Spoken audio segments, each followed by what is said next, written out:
大家好，我是一只鲜嫩多汁的角马，今天不幸遭到了这只老六狮子的暗算。我挣扎过，我反抗过，可一切都无济于事。他用他那锋利的獠牙狠狠地扎进了我的脖子，此刻我只感觉呼吸困难，整个马都不好受。我的意识开始渐渐的模糊，不由自主地开始回顾自己的马生。刚出生的那天，天降异象，紫气东来，笼罩方圆1万里。家族长辈都说我是一只有大气运之马，以后复兴家族，称霸非洲草原的重任就这么压在了我身上。一切来的都是这么突然。后面也正如长辈们说的一样，出门捡到宝，遇险总能化险为夷，都是基本操作。可现在我又开始怀疑起了长辈们的话，我不是气运之子吗？这只狮子为什么能抓到我？瞧他这呆头呆脑的眼神，我竟然会被这种狮给抓住，简直不敢想象。难道这是上天的安排吗？只有这种呆狮才是我的克星。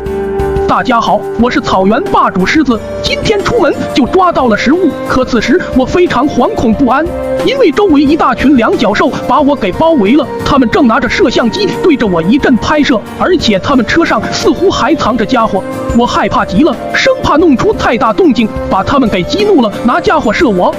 因为今天出门前，族中长老就告诫我，今天不是一吃马，要不然就会有血光之灾。可这只马一直在我面前得瑟，说它是受上天保护的，将来注定要统一非洲的马。我一气之下就把它给放倒了。现在看这架势，这只马果然不一般。我刚把它放倒，就有一大群两脚兽把我给围住，一副随时要动家伙的模样。看来不能再待下去了，还是赶紧撤吧。咦，这家伙怎么走了？我如此鲜嫩多汁的身子他都不吃了。这时我又再一次相信了长辈们说的，我果然就是传说中的气运之子。只不过这家伙下嘴也太狠了一点，我现在只感觉浑身没劲，动一下脚趾头都感觉困难。要是旁边的两脚兽能过来扶我一把就好了，但是我知道他们被讹怕了不敢扶，看来只能靠自己了。上天给我们生命，一定是为了让我们创造奇迹的。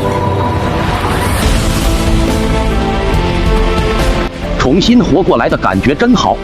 今天算你这只狮有眼力劲，我要是挂了，你们整个族群都要受到上天的惩罚，每一只狮都要接受9980一道天雷的狂轰滥炸。好了，我先走了，你们不用送了，我自己能回去。